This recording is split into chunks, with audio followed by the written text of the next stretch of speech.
Boa noite, sejam bem-vindos a mais uma live aqui do Caminho de Luz.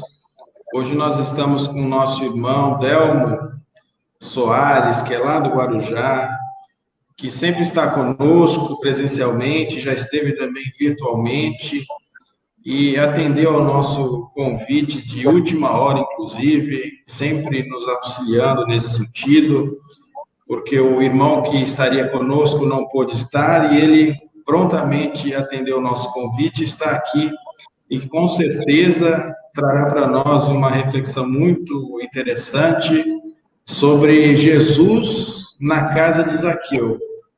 Esse é o tema que o nosso irmão escolheu para a noite de hoje e eu dou aqui, nesse instante, as boas-vindas. Seja bem-vindo, meu amigo. Muito obrigado, Márcio, pelo convite. É com muita satisfação e com muita alegria que a gente está novamente, virtualmente, no Caminho de Luz de Bertioga.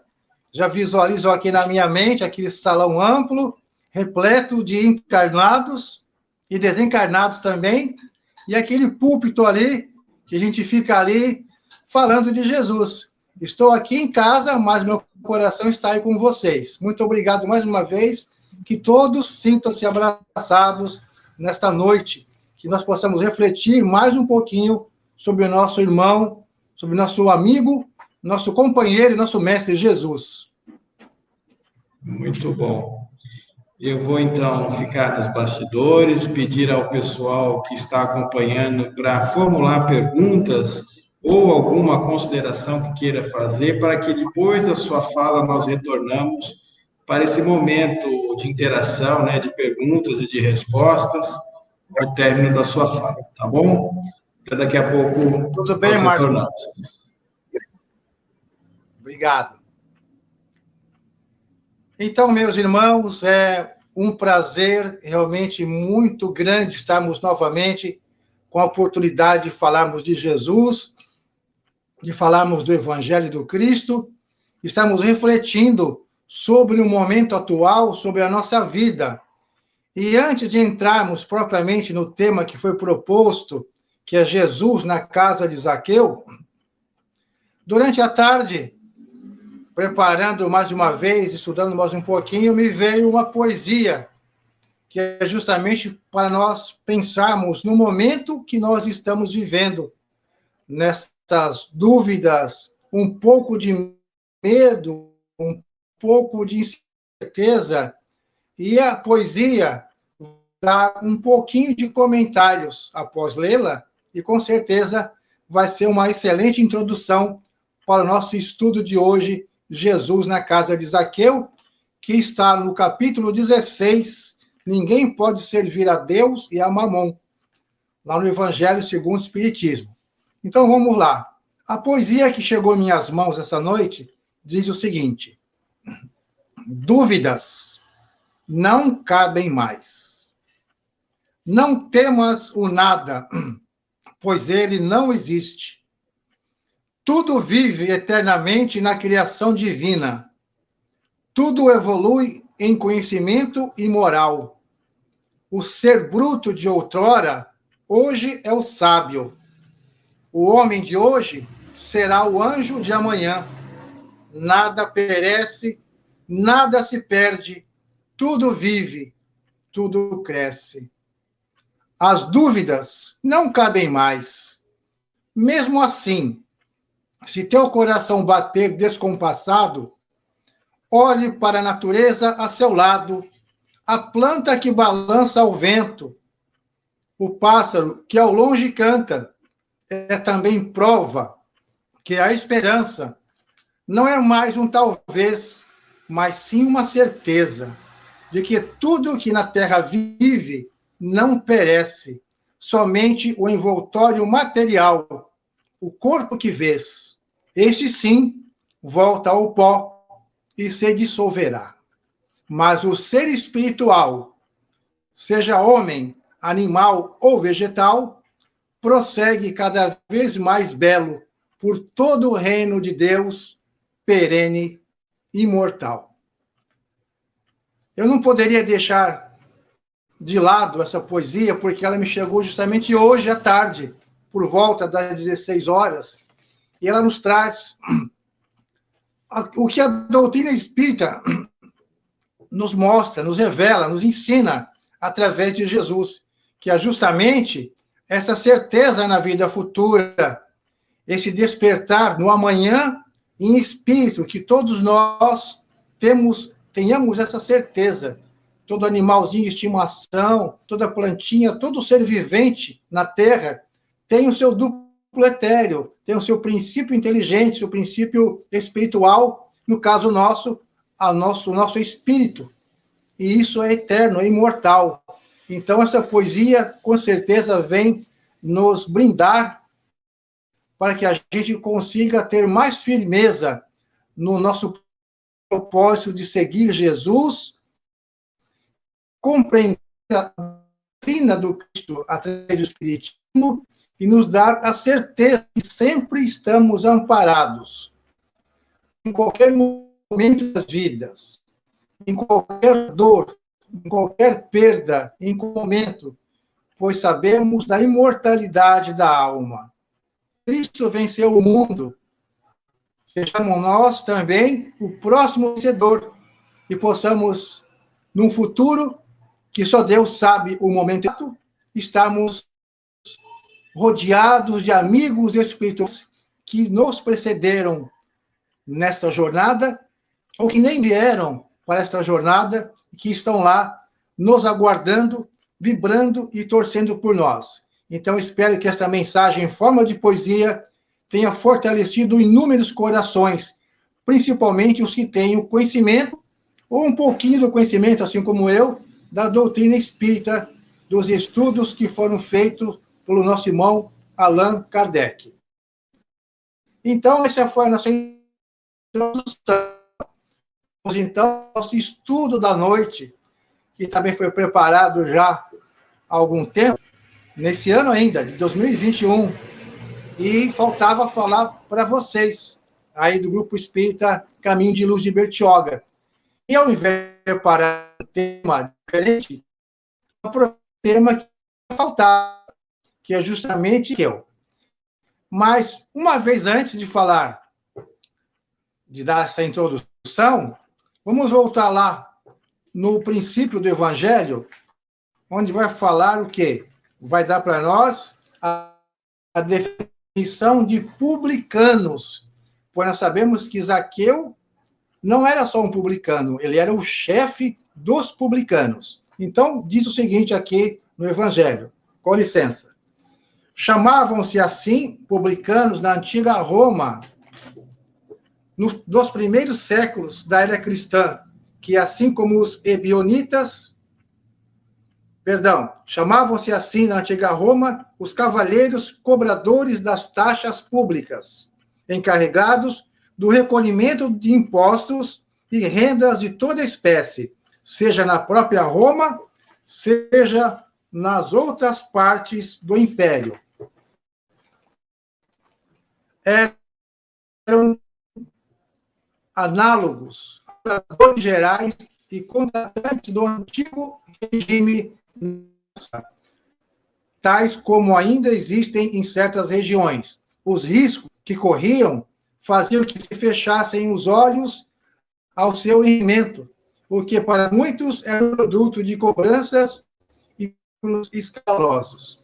O nome de publicanos estende mais tarde a todos os que estavam na administração do público e aos agentes subalternos.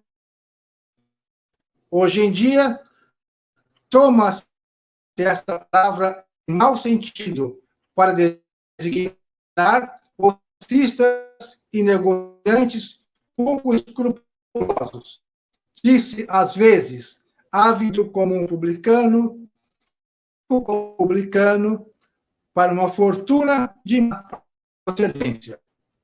Da dominação romana, onde foi o que os mais dificilmente aceitaram e o que causou irritação.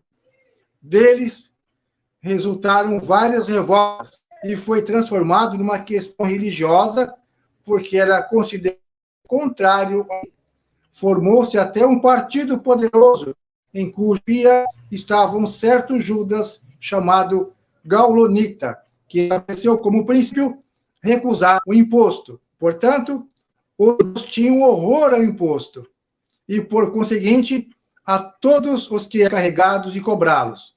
Daí sua aversão aos publicanos de todas as categorias, entre os quais podiam achar-se pessoas muito estimáveis, mas que eram desprezadas em razão de suas funções, assim como aqueles que os frequentavam e que eram confundidos na mesma reprovação. Gente. Então, olha só o quadro que Zaqueu estava na época, né? Os judeus de mais destaque social acreditavam comprometer-se tendo relações de intimidade com eles. Olha só que dificuldade, né? Agora sim que nós já recordamos o significado da palavra publicanos, vamos aqui à passagem que foi relatada no Evangelho de Lucas, capítulo 19, versículo 1 a 10. Tendo Jesus entrado em Jericó, atravessava a cidade. Havia nela um homem chamado Zaqueu, chefe dos publicanos e muito rico. Ele procurava ver quem era Jesus, mas não conseguia por causa da multidão, pois era de baixa estatura. Por isso, correu antes de todos e subiu num sicômoro, que era uma figueira selvagem, um tipo de figueira selvagem, para vê-lo, pois ele devia passar por ali. Chegando Jesus àquele lugar, levantou os olhos e, vendo-o, disse: Zaqueu, desce depressa, pois hoje preciso ficar em tua casa. Zaqueu desceu rapidamente e o recebeu com alegria. Vendo isso, todos murmuravam, dizendo: ele vai hospedar-se na casa de um homem de má vida, ou seja, publicano. Zaqueu, de pé, diante ao Senhor, disse: Senhor, eu dou a metade de meus bens aos pobres. Se defraudei alguém, no que quer que seja, devolvo-lhe 4 vezes mais.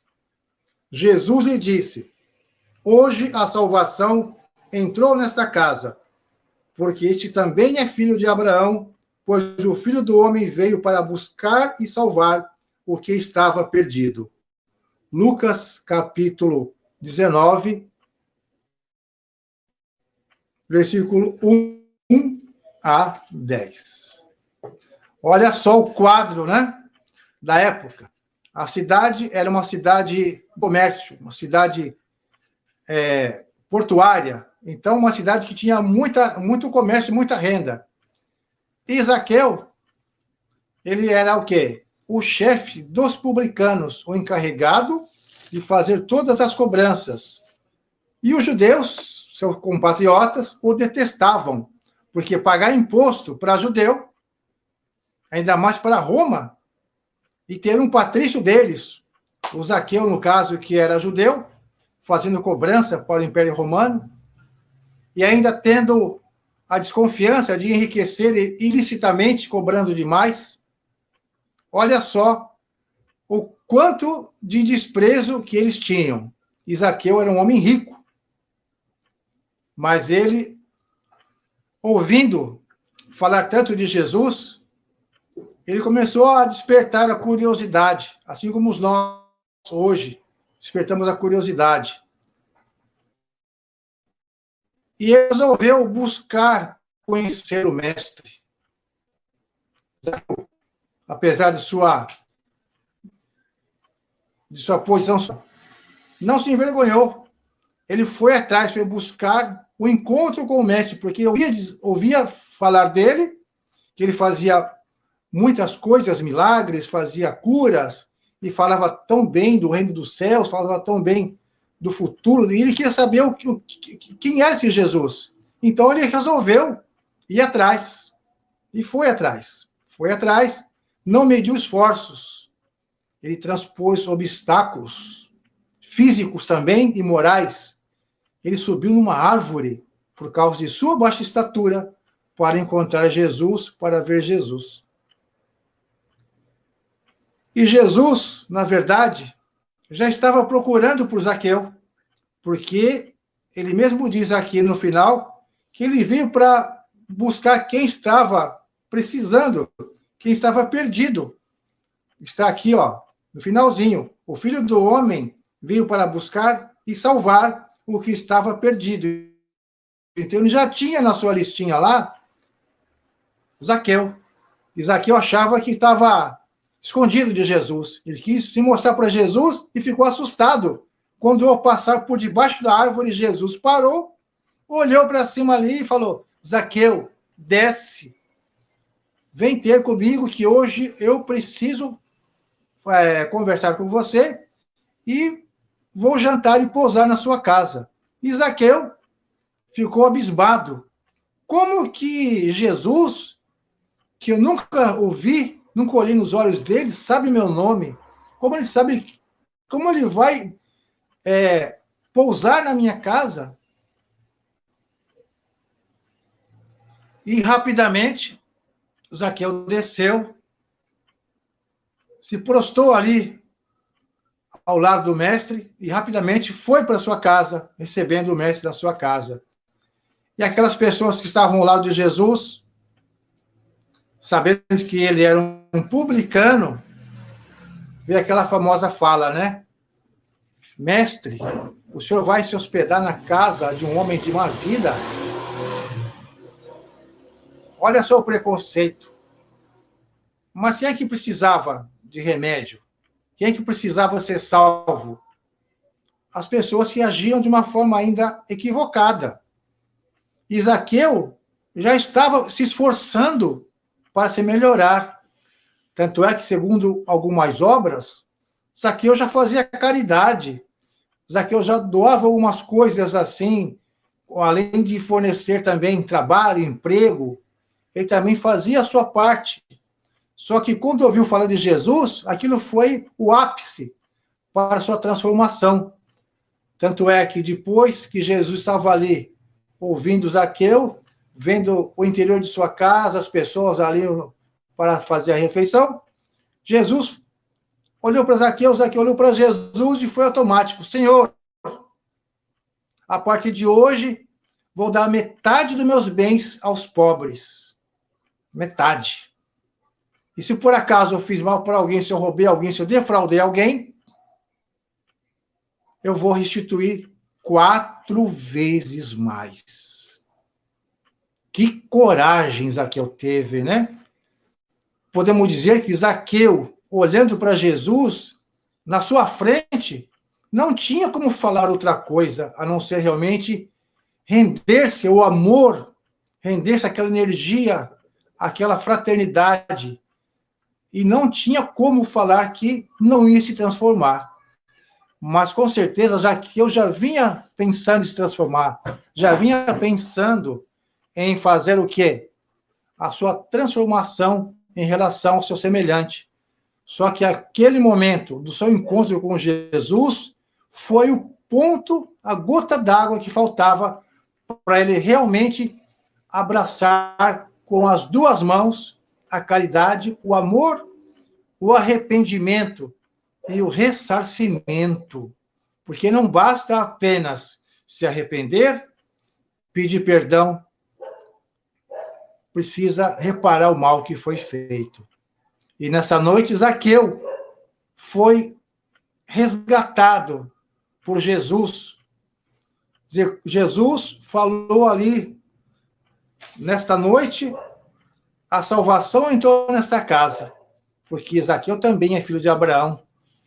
Mais um irmão que despertou e parou de fazer os seus abusos materiais, parou de explorar o próximo, parou de querer ser melhor que os outros.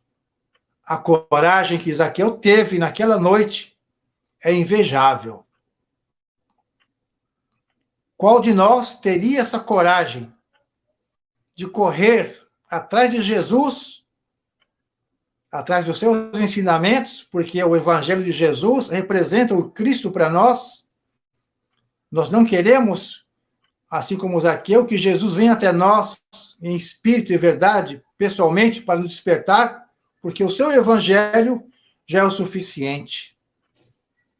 Qual de nós teria a coragem de abrir mão dos bens materiais que nós temos, ou de parte deles, de viver uma vida mais simples, mais humilde, somente com o necessário, às vezes faltando um pouco do necessário, repartindo o pão de verdade, não tendo medo do futuro, e sim confiando na providência divina, e principalmente reparando os erros que nós cometemos? Qual de nós teria essa coragem? Não precisamos ficar envergonhados, mas temos que ter essa consciência que, assim como Zaqueu despertou naquela noite, porque era um jantar, né? Nós também temos que despertar. Mais cedo ou mais tarde, nós vamos ter esse encontro com Jesus. Nós vamos ter esse encontro com o Evangelho do Cristo, que já estamos alguns há 20 anos lendo o Evangelho, há 30 anos, há 10 anos, há 5 anos, só lendo, só decorando, só fazendo o enfeite desse livro na nossa sala de estar, ou no nosso quarto, na cabeceira? Ou estamos realmente procurando encontrar Jesus em todas as mensagens e, dentro do nosso possível, dentro de nossa evolução, fazermos o mais próximo do que Zaqueu fez, procurando repartir o pão, repartir o nosso tempo, o nosso carinho, o nosso olhar, o nosso alimento também material, amando, perdoando, se colocando à disposição do Mestre Jesus para servir de ponte para o próximo.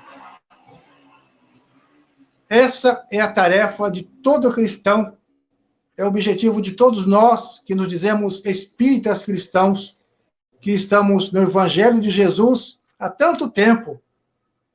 E o próprio Jesus, o Espírito de verdade, foi quem trouxe para nós a doutrina espírita, que Kardec teve todo esse trabalho, essa tarefa enorme de codificar e colocar para nós nas obras básicas. Que essa reflexão desta noite sirva para nós realmente compreendermos a necessidade real e urgente da nossa transformação. Não que seremos santos amanhã, porque santo é uma expressão de outra doutrina, de outra religião, mas que sejamos espíritos melhores amanhã, que possamos pensar mais no próximo, que possamos não ter medo de auxiliar, que possamos não ter medo de viver, que tenhamos todas as cautelas necessárias pelo momento em que nós vivemos, pois é uma prova, como já foi dito por vários irmãos, uma prova coletiva da nossa fé, da nossa razão, do nosso comprometimento com a doutrina de Jesus, nosso comprometimento com o Cristo, que nós aproveitemos esses momentos de dor, de perda de entes queridos, de doenças cada vez mais difíceis de serem tratadas, de desentendimentos familiares, na política, nosso país, essa ansiedade para todo mundo ser vacinado, que a gente possa passar por esse período firmes dentro desse planeta Terra abençoado, dirigido por Jesus, e dentro do conhecimento espírita, do conhecimento cristão, que possamos, nos momentos de incerteza, levarmos a palavra amiga, a fé verdadeira, a fé que não vai trazer nenhuma dúvida para nós da imortalidade da alma, da resignação, da luta constante para a melhora, para a nossa evolução material, sim, também, e principalmente espiritual.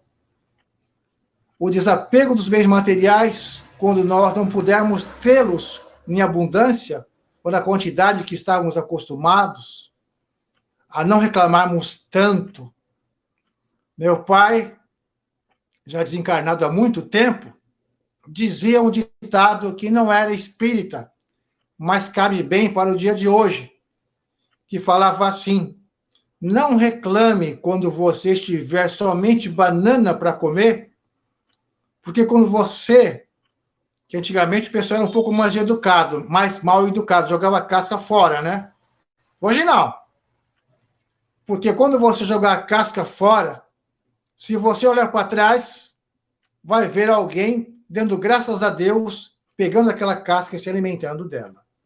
Meu pai falava isso há mais de 30 anos atrás. Muito mais. Então, hoje, nós estamos mais ou menos assim. A gente reclama que tem pouco, mas tem. E tem muitos irmãos que não têm nada. É hora de culpá-los por não terem sido previdentes? Claro que não.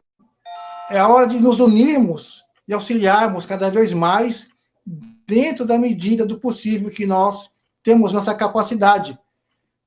Porque realmente todo mundo tem dificuldade, mas o pouco de um, o pouco de outro, um pouquinho do outro, pode fazer muita diferença e ajudar muitos irmãos.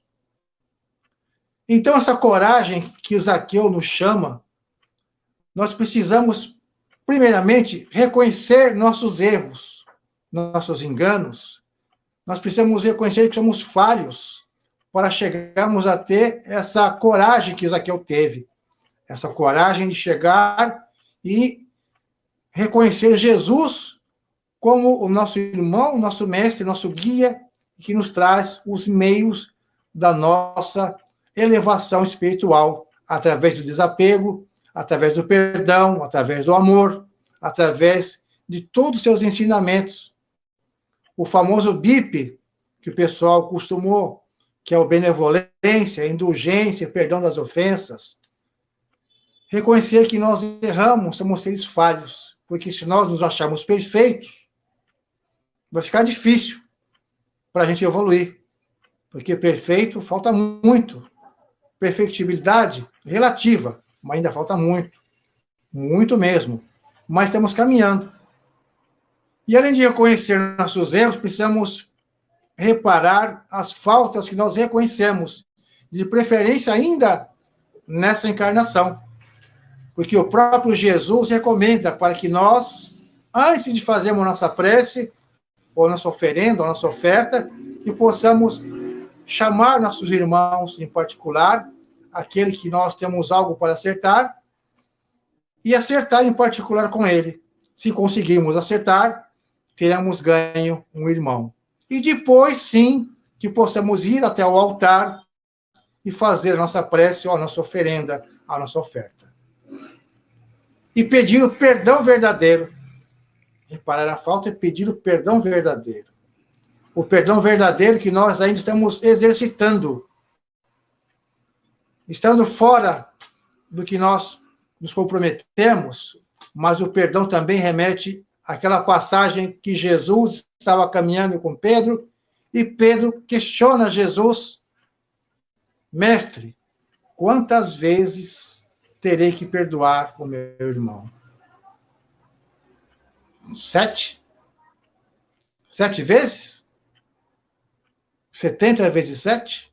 E Jesus com a resposta clássica: não somente 70 vezes 7 ou 7 vezes, mas 70 vezes 7 vezes. Ou seja, perdoar infinitamente cada ofensa que você tem recebido do seu irmão. Mas, para tudo isso se realizar, se concretizar conosco, precisamos mais alguma coisa. Combater o nosso orgulho, a nossa vaidade, a nossa prepotência, a nossa intolerância, o nosso complexo de superioridade, que às vezes nós timidamente carregamos dentro de nós. Não é fácil, mas nós precisamos combater o orgulho primeiro dentro de nós. Se cada um fizer a sua parte, a humanidade irá melhorar muito, pois somente com a diminuição desse vício, que é o orgulho, de se achar melhor, de se achar mais bem posicionado socialmente, de se achar bem mais letrado, ou bem mais culto, ou bem mais financeiramente, tudo isso é um orgulho que deveria ser visto de outra forma. Eu me orgulho de ter vencido, mas me orgulho de poder ajudar, de poder estar participando da seara do Cristo, através da caridade e do amor. E não o orgulho que carregamos, achando que somos melhores do que alguém, temos mais possibilidades do que alguém. Nosso Evangelho também nos ensina que o sangue do nobre e o sangue do miserável não tem nenhuma diferença, a não ser o tipo sanguíneo, mas, em sua essência, é igual. Talvez, como fala o próprio Evangelho, as roupas, as vestes sejam diferentes. Mas, tirando isso, o que resta? São todos iguais. Somos todos iguais.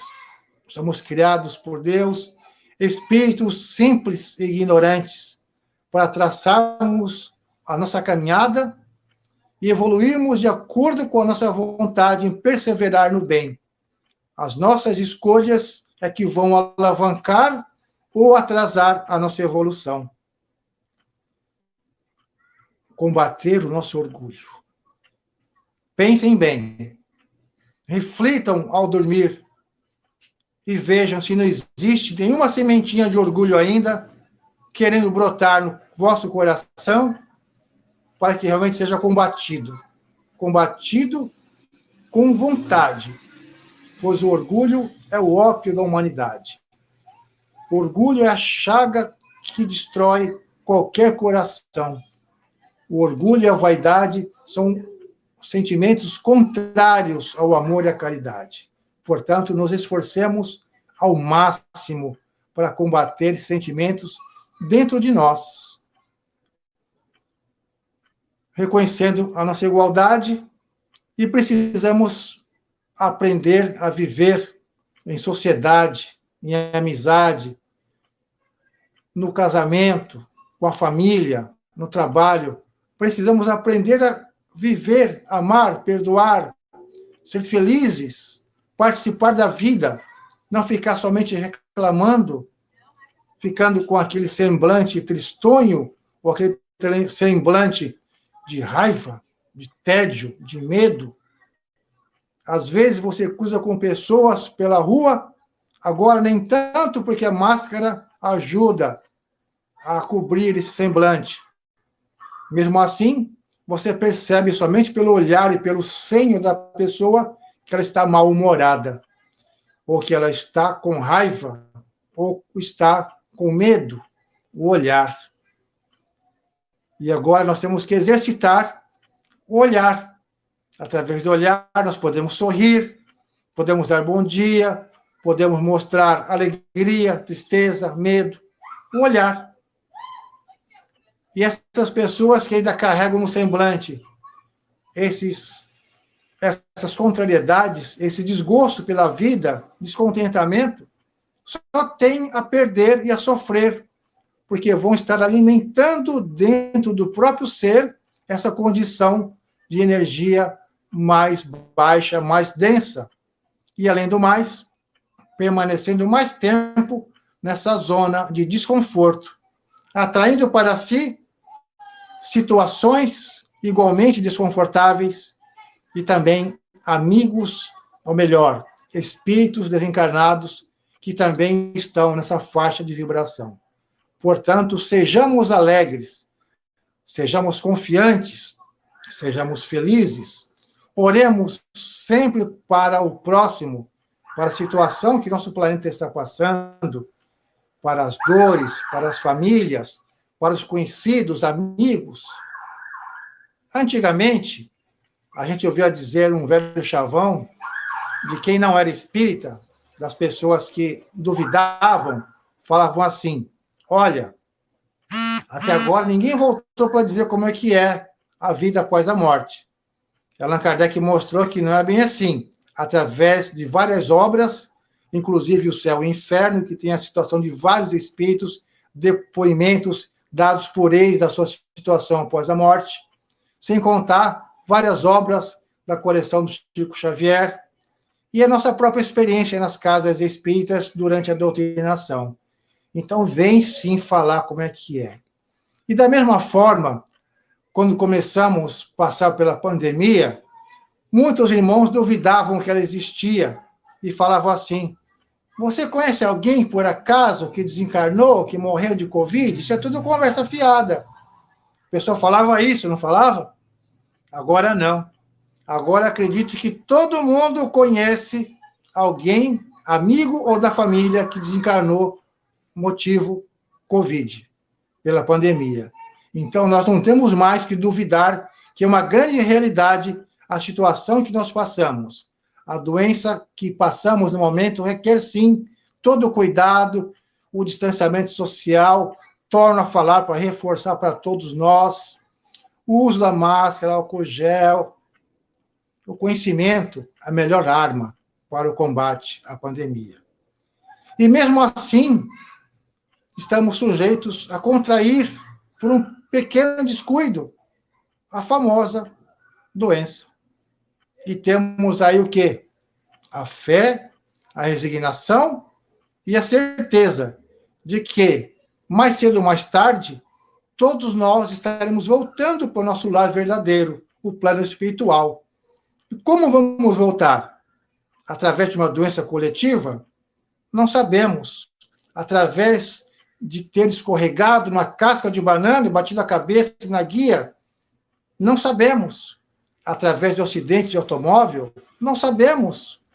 Mas sabemos que a nossa volta é certa.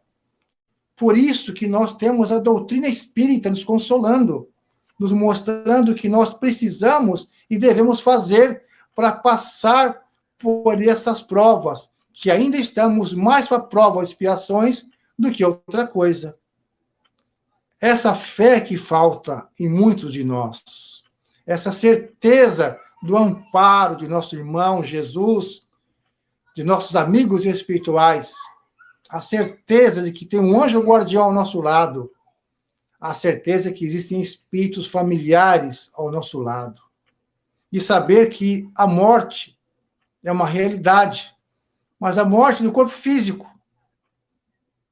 O corpo espiritual, a nossa essência, a nossa inteligência, a nossa energia, ela prossegue eternamente. Chico Xavier já colocou naquele livro que virou filme, A Vida Continua, não é verdade? Então, essa certeza que nós precisamos ter dentro da doutrina espírita, e não aquela fé cega, o fanatismo, o medo, tudo isso já passou, gente. Estamos na doutrina consoladora, na doutrina esclarecedora, na doutrina de amor, que ela pede que nós tenhamos resignação, que nós tenhamos o companheirismo de orar, de fazer nossas preces por toda a humanidade, por todos aqueles que estão retornando ao plano espiritual. Eu mesmo, com certeza, tenho alguns irmãos da doutrina espírita, simpatizantes, que retornaram recentemente, motivo Covid. Vocês também devem ter algum irmão, algum conhecido que também retornaram à pátria espiritual, motivo Covid. E vocês não lembram, eu também não lembro, mas nós fizemos um planejamento reencarnatório. Fizemos ou não fizemos? Fizemos. E muitos de nós escolhemos os tipos de provas que nós passaríamos nessa existência.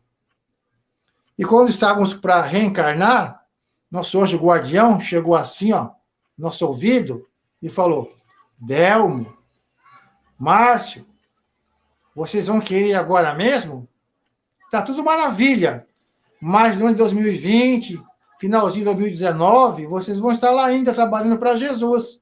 E vai ter uma pandemia. E vai ser difícil. Vai ter muito desencarne. E talvez até vocês também desencarnem por causa dessa pandemia. Vocês têm certeza que vocês querem reencarnar nessa época, no planeta Terra? E nós queremos, estamos aqui, conta com a gente. E aqui estamos. Estamos reencarnados no meio de uma pandemia. E muitos estão renascendo agora, estão na tenra idade agora. E todos nós tivemos o esquecimento da vida passada. Nós não lembramos que nós pedimos para vir, e já sabíamos que íamos passar por isso. Mas, com certeza, a grande maioria já sabia. Com exceção de alguns, nas encarnações compulsórias, que também nos é ensinado na doutrina, que fala que quando o espírito tem necessidade de reencarnar, mas ele ainda é um pouco mais rebelde, um pouco mais revoltado, que prefere ficar na erraticidade, ou seja, no plano espiritual, porque lá ele não precisa trabalhar igual aqui, não precisa se cansar, pode ficar debaixo de uma árvore, tomando água fresca. Isso aqueles que não querem nada com o trabalho, nada com a doutrina de Jesus, nada com o amor. Então, muitos desses espíritos realmente não querem vir para a Terra novamente, porque terão que reencontrar com irmãos que têm muito a acertar, que às vezes eles acabaram maltratando ou sendo maltratados e não teriam coragem de encará-los novamente. Então, muitos desses irmãos, eles vêm numa reencarnação compulsória, ou seja, eles não têm condição de ajudar a escolher as suas provas e nem querem vir, mas, de repente, aqui estão eles. Aqui eles estão, e muitas vezes reclamando que não pediu para nascer, não pediu para vir, mas às vezes é verdade, às vezes veio por necessidade para a sua evolução, e a misericórdia divina providenciou uma reencarnação compulsória para esses irmãos. Temos aqui uma frase que já está aqui da semana passada, que fala assim: perdoar para evoluir de verdade. Precisamos perdoar para evoluir. E uma outra frase também diz o seguinte: a mágoa é uma âncora que nos impede navegar. É verdade. Agora, antes de ir para os finalmente, como fala o nosso amigo daquela novela antiga, o Dorico Paraguaçu, o Lima Duarte, o Márcio vai daqui a pouco aparecer, vamos fazer agora uma reflexão, que tudo que a gente falou até agora de Zaqueu, sabe quem foi Zaqueu agora, mais recente de nós, segundo informações do Francisco Cândido Xavier? Dr. Bezerra de Menezes, foi Zaqueu. Olha quanto que Zaqueu evoluiu, teve mais algumas encarnações antes de chegar a ser Dr. Bezerra de Menezes, mas sempre já atuando na caridade, no amor e no trabalho do Cristo. E a última encarnação dele, que temos conhecimento, Dr. Adolfo Bezerra de Menezes. É brincadeira? Como Zaqueu deu um salto, diríamos um salto quântico na sua evolução, mas sempre com muito trabalho, com muito suor, com muita humilhação, com muita dor, mas com muita perseverança. Agora, nós aqui, eu, vocês todos que estão aí na live, vocês já perceberam o seguinte: nós não somos cobradores de impostos. Nós não somos como Zaqueu era cobrador. Mas, cá para nós, será que nós não estamos cobrando demais os nossos amigos, nossos pais, nossos filhos, nossos parentes, nossos dirigentes, a sociedade? Nós estamos cobrando demais o próprio Criador, exigindo que ele nos dê a cura do coronavírus o mais rápido possível? Nós não somos cobradores de impostos, mas estamos cobrando tanto. Será que nós temos esse direito de estar cobrando tanto assim a sociedade, as pessoas? Esse fechamento foi inspirado a mim, a primeira vez que eu fiz essa palestra. Desse ano ainda. O Zaqueu era cobrador de impostos. Ele era autorizado a cobrar todo mundo o imposto. E, analogamente, nós não somos cobradores, mas queremos cobrar de todo mundo que nos resolva. Mãe, minha roupa já está passada? O jantar já está na mesa? Cadê a chave do meu carro? Não só mãe, filho, mas esposa, parente, primo, a sociedade em geral se cobra demais. Será que nós temos esse direito de ficar cobrando tanto assim o nosso próximo? Será? Será que nós temos esse direito? Mas que tal nós temos a coragem de Zaqueu e conseguimos realmente olhar nos olhos de Jesus? Que tal a gente ter a coragem de Zaqueu? Ah, Zaqueu, quisera eu ter a sua coragem para buscar de fato o Mestre Jesus, não medir esforços e obstáculos, só para estar perto e sentir a sua luz. Ah, Zaqueu, quisera eu olhar nos olhos do Mestre, abrir meu coração e sentimento, não ter vergonha, nem arrependimento, e verdadeiramente pedir perdão. Ah, Zaqueu, quisera eu render-me ao amor incondicional, não por medo, mas por ideal, reparar cada erro, mesmo sendo banal, iniciar minha real transformação. Ah, Zaqueu, quisera eu combater meu orgulho animal, reconhecer a minha posição de filho de Deus, de cristão, de espírito divino, eterno e imortal. Que a paz do Mestre Jesus esteja com todos, e esta é a nossa reflexão, a nossa palavra, que foi inspirada por nossos amigos espirituais, e que possamos ter compartilhado com todos vocês e realmente termos auxiliado de alguma forma a vossa reflexão, a minha reflexão. Márcio, quando você quiser, pode voltar aí. Isso aí. Já estamos aqui, meu amigo, muito pensativos em relação a tudo que você nos trouxe e calou fundo em nossa alma essa questão de sermos aí os cobradores da vida alheia, não é? Temos sido muito cobradores da vida alheia, principalmente agora, nesses últimos tempos, em que a gente considera que nós talvez estejamos aí fazendo o nosso papel e entendendo que os demais não estejam. Então, eu até anotei aqui para a gente poder refletir um pouquinho mais, né, sobre essa questão de sermos cobradores. Eu tenho algumas perguntas, algumas colocações que foram feitas, eu vou dar início aqui. Justamente a primeira pergunta é da nossa irmã Lúcia Paz. Ela pergunta: existe um duplo sentido quando Jesus pede a Zaqueu: apressai-vos em descer porque é preciso. Pode ser considerado para ele descer do pedestal que criou com dinheiro, que trazia orgulho a ele? Com certeza. Mas Zaqueu coloca que subiu para ver Jesus porque ele era baixinho, né? Que não conseguia enxergar Jesus. Mas todo o ensino de Jesus tem um fundamento a mais. E com certeza Jesus, como Zaqueu era muito rico, com certeza também é um chamamento a todos nós para nos nivelarmos, nos igualarmos com as pessoas de uma forma geral, principalmente baixando nosso orgulho, nossa vaidade.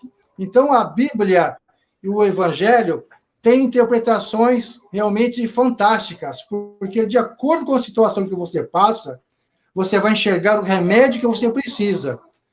Porque falar por parábolas, Jesus falava sempre.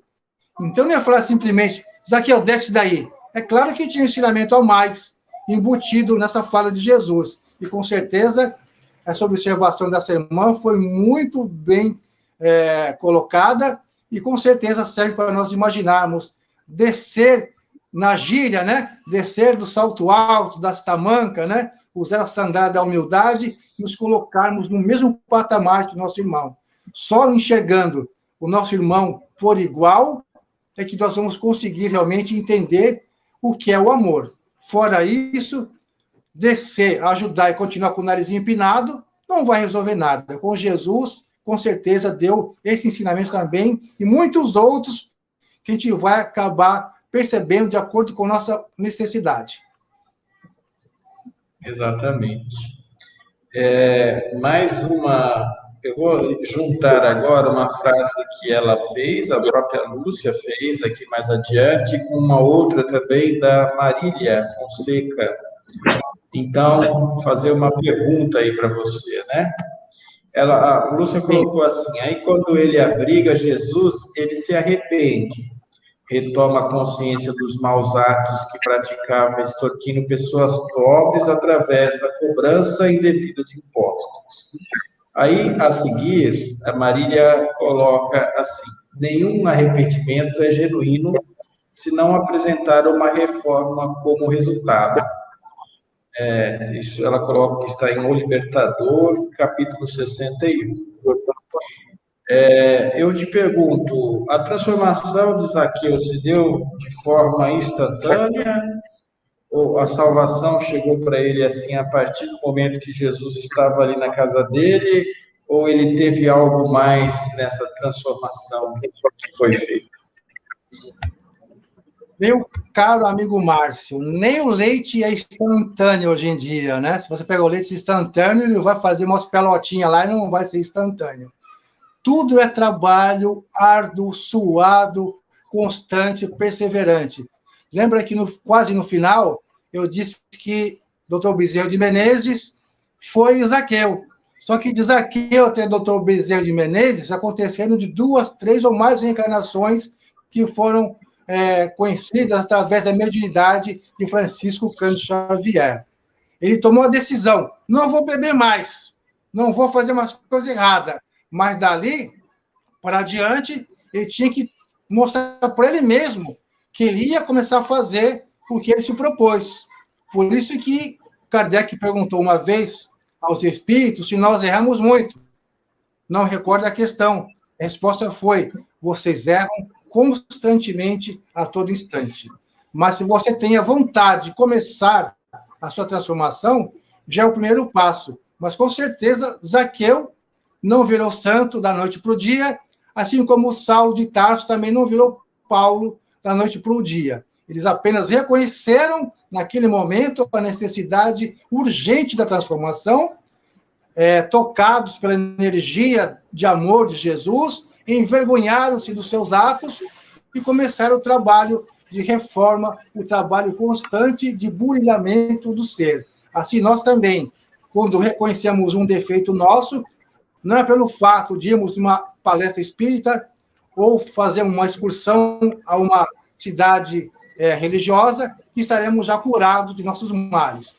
Tudo requer esforço e o tempo é proporcional à nossa vontade e ao nosso trabalho incessante. Quanto que Zaqueu deve ter errado ainda? Ele ia começar a fazer errado, por Jesus, não posso errar. Então já era um freio para ele.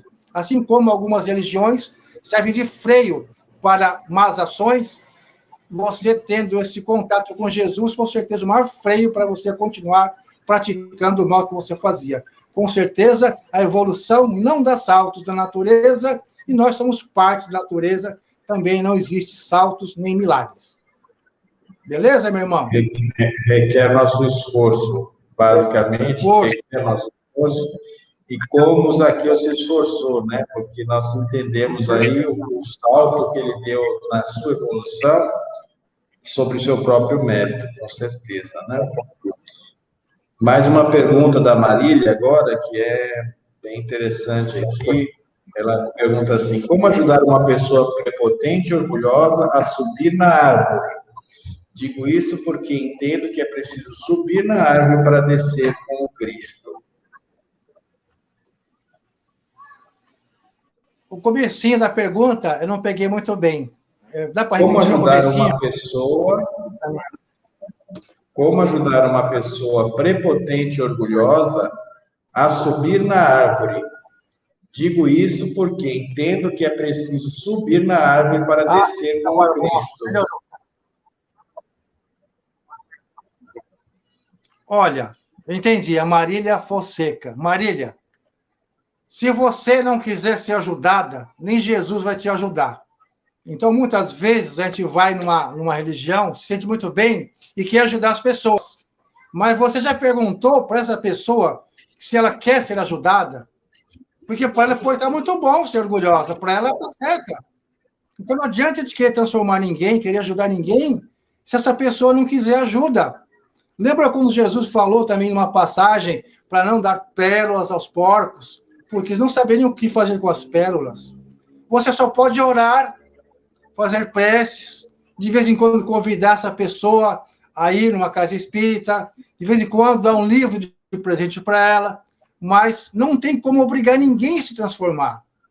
Isso é impossível, você querer que alguém se transforme, porque você já conseguiu dar início à sua transformação.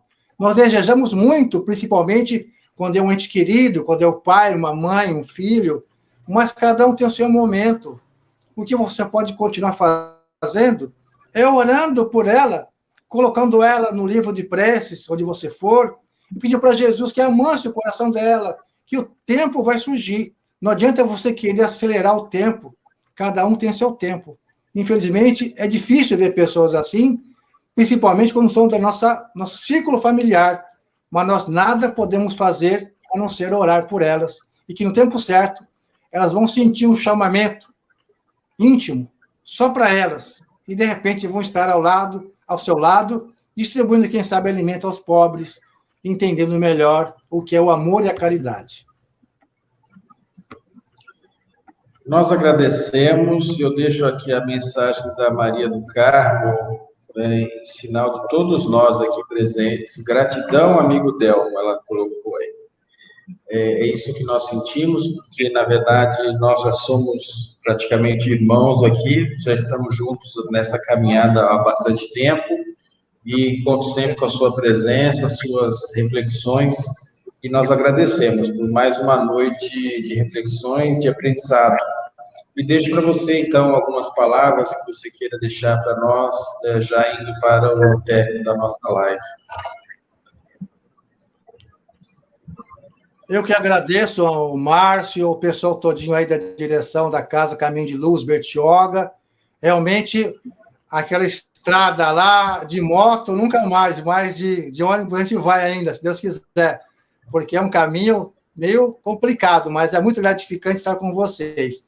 Eu quero só aproveitar para deixar um recado para vocês, que eu também tenho um canal no YouTube, chamado Reflexo da Luz, e eu faço live todos os dias, às 8h15, às 8h45, no YouTube, ou melhor, no Facebook, e depois posto mais tarde no YouTube.